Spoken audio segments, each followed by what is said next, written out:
আরও একবার আপনাদেরকে স্বাগত জানাচ্ছি আমাদের এই যাত্রায়। আমরা প্রিমিয়ার প্রোর ইন্টারফেস সম্পর্কে জেনেছি।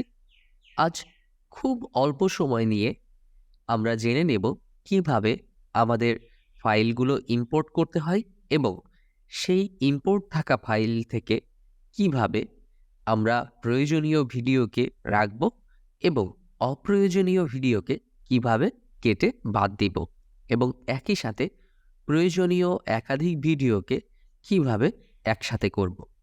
তাহলে চলুন শুরু করা যাক। যাত্রার শুরুতে প্রথমে আমরা প্রজেক্টের ঠিক এইখানে এসে আমরা ডাবল ক্লিক করব। এর সাথে সাথে আমাদের হার্ড ড্রাইভে থাকা বিভিন্ন ফোল্ডার শো করবে। সেখান থেকে আপনার প্রয়োজনীয় ফাইলগুলি যেখানে রাখা আছে সেখান থেকে আপনি ফাইলগুলিকে সিলেক্ট করুন এবং ওপেন বাটনে ক্লিক করুন। দেখুন, আমি এখানে দুইটি ভিডিও নিয়ে এসেছি এবং এই দুইটি ভিডিও থেকে আমি যে কাজটি করতে চাই যে এখান থেকে কিছু অংশ ভিডিও আমি নিতে চাই এবং কিছু অংশ ভিডিও আমি বাদ দিতে চাই। তো প্রথমে আমাকে যে কাজটি করতে হবে, আমাকে একটি কম্পোজিশন তৈরি করতে হবে। আমি যে ভিডিও দুটি নিয়েছি এই দুটি ভিডিও এইচডি সাইজে, অর্থাৎ 1920x1080, যার কারণে আমি যেটা করছি সরাসরি আমার এই ফাইলের উপরে আমি ডান বাটন ক্লিক করছি এবং আমার ডান পাশে আসা অপশানগুলির মধ্য থেকে আমি নিউ সিকোয়েন্স ফ্রম ক্লিক এটির উপর ক্লিক করব, যার ফলে কি হবে, ঠিক এই রেজুলেশনের একটি কম্পোজিশন তৈরি হয়ে যাবে। আমি ক্লিক করছি। ওকে, দেখুন এই ভিডিওটির যতটুকু লেন্থ আছে সেটি এখানে খুব চমৎকারভাবে দেখাচ্ছে। একই সাথে আমার উপরে থাকা যে ভিউ পটটি আছে সেখানে আমার এই ভিডিওটি দেখাচ্ছে। তো আমি কিবোর্ড থেকে আমার স্পেস বারটি প্রেস করলে দেখুন আমার ভিডিওটি ওপেন হবে এবং একই সাথে আমি যদি এই ভিডিওটি অন করি তাহলে আপনারা নিচের যে প্যানেল আছে অডিও প্যানেলে আপনারা কি পাচ্ছেন, এই সাউন্ডটি শুনতে পাচ্ছেন। ওকে, তো যেভাবে বলেছি যে আজ আমরা শিখব যে অপ্রয়োজনীয় ভিডিওটুকু কিভাবে বাদ দেব এবং প্রয়োজনীয় ভিডিওটুকু আমি কিভাবে অ্যাড করব। আরও অসংখ্য অ্যাডভান্স টেকনিক রয়েছে এগুলো, কিন্তু যেহেতু আজকে আমরা সবেমাত্র শুরু করছি তো আজকে একদম সহজভাবে যেটা, অর্থাৎ বেসিক নিয়মে যেটা পড়ে আমরা সেই কাজটি করব। তাহলে চলুন আমরা এই বারগুলিকে আরেকটু দেখার জন্য একটু বড় করে নিচ্ছি। তার জন্য আমাকে একটু বাম পাশে আসতে হবে, এখান থেকে টেনে আমি উপরের দিকে নিয়ে যাব। আমার এই প্যানেলটা একটু বড় দেখাচ্ছে এবং এটিকে আমি একটু টেনে নিচের দিকে নিয়ে আসবো, বড় দেখাচ্ছে। এই যে আমার যে বারটি রয়েছে এটিকে আমি একটু ছোট করে দেবো বাম পাশে টেনে, যার ফলে এটা একটু জুম হবে। ওকে, আমি প্রথমে চলে আসলাম। তো প্রথমে আসার পরে আমার মনে হচ্ছে যে আমার প্রথমের এতটুকু জায়গা আমি রাখবো না। যদি আপনার মনে হয় যে আপনার এতটুকু জায়গার প্রয়োজন নেই তাহলে আমাদের যেটা করতে হবে, আমাদের চলে যেতে হবে টুলবারে। এটি আমাদের টুলবার। এখান থেকে রেজর্ট টুলটিকে সিলেক্ট করতে হবে। আর অন্যভাবে যদি আপনি করতে চান তাহলে কিবোর্ড থেকে সি প্রেস করলে এই টুলটি সিলেক্ট হয়ে যাবে। আমি এর উপরে ক্লিক করলাম, এখানে আসলাম, এসে এই যে ব্লু দাগটি আছে, অথবা আপনি যদি এই ব্লু দাগের ছাড়াও অন্য কোথাও ক্লিক করেন তাহলে সেখান থেকে এটি আলাদা হয়ে যাবে। দেখুন আমি এখানে ক্লিক করছি, ক্লিক করার সাথে সাথে আমার দুইটি ভিডিও তৈরি হয়েছে। এভাবে আপনি অসংখ্য জায়গায় অসংখ্যবার আপনি আপনার প্রয়োজনে এভাবে কেটে নিতে পারেন।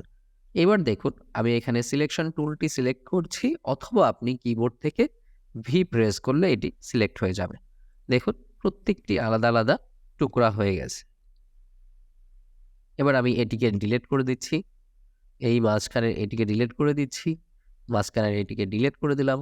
এইবার আমার যদি মনে হয় যে না আমি এইটুকু অংশ আমি রাখবো, তাহলে আমি এখানে রাখলাম, ফাঁকা জায়গায় ডান বাটন ক্লিক করলাম, রিপিল ডিলেটে ক্লিক করলাম, আবার এখানে আচ্ছা একটি দেখিয়েছি আপনাদেরকে, আর এটি যদি আমি এমনি ম্যানুয়ালি দেখাই তাহলে এইভাবে ধরে মাউসের বাম বাটন ধরে আপনি টেনে নিয়ে এখানে ছেড়ে দিতে পারেন। ওকে, এই আপনি এবার চালিয়ে দেখেন যে যতটুকু আপনার প্রয়োজন ছিল না সেখান থেকে ততটুকুই বাদ চলে গেছে। ওকে, এবার আমি লাস্টের ফ্রেমটিকে ডিলিট করে দিচ্ছি। আমি অন্য একটি ভিডিও এইখানে জাস্ট মাউসের বাম বাটন ধরে টেনে এখানে নিয়ে আসছি, এবং আমার যদি মনে হয় যে আমি এই ভিডিওর সাথে এই ভিডিওটুকুকে অ্যাড করব, তাহলে কিভাবে? সেম টু সেম আবার পুনরায় রেজার টু, এবং এখানে এসে আমি এখানে কেটে দিচ্ছি, তারপরে বাকিটুকু ডিলিট করে দিলাম। এইভাবে পুনরায় এটিকে এর সাথে লাগিয়ে দিচ্ছি। এবার আমি আপনাদের প্রথমেই বলেছি যে অনেকগুলি পদ্ধতি আছে যেভাবে এগুলিকে অ্যাড করা যায়, তার মধ্যে এটা হচ্ছে সবথেকে সহজ পদ্ধতি, যে আপনি টেনে এখানে ছেড়ে দিলেন, তাহলে এই যে পরিবর্তনটি হবে অর্থাৎ কাটা জায়গা থেকে যেভাবে যাবে সেটি হলো হঠাৎ করে চলে যাবে। হ্যাঁ, অর্থাৎ এইটুকু আসবে, এই গ্রিনিশ কালারটা তারপরে এখানে। আচ্ছা, এবারে যদি আমরা একটু সহজ পদ্ধতি অ্যাপ্লাই করে থাকি, যে এখানে এনে ঠিক এই যে লাল যে আপনার আইকন টাইপের যে বিষয়টি আসছে, এখানে যদি আমরা ডান বাটন ক্লিক করি তাহলে অ্যাপ্লাই ডিফল্ট ট্রানজেকশন, এর উপর যদি আমরা ক্লিক করি তো দেখেন একটা ট্রানজ্যাকশন আসছে। এটার কেন আসছে?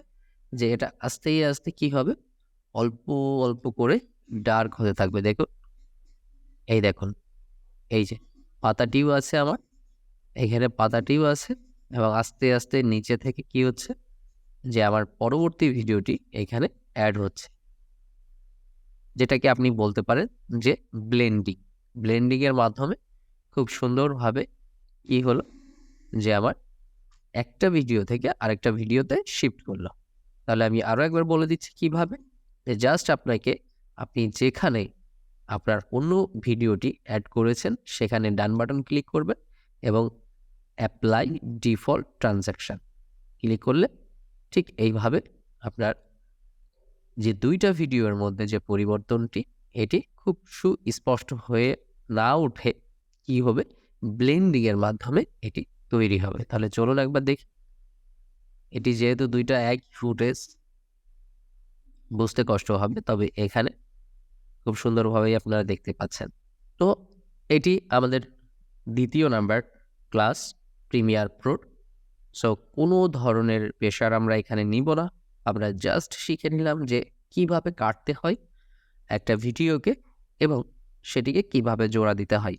এর থেকে অসংখ্য অসংখ্য পদ্ধতি আমরা দেখব, যে আরও কীভাবে অ্যাড করা যায়, কিভাবে অপাসিটির মাধ্যমে অ্যাড করা যায়, কিভাবে আরও হিউজ পরিমাণ ট্রানজ্যাকশান আছে যেগুলো অ্যাপ্লাই করে অ্যাড করা যায়।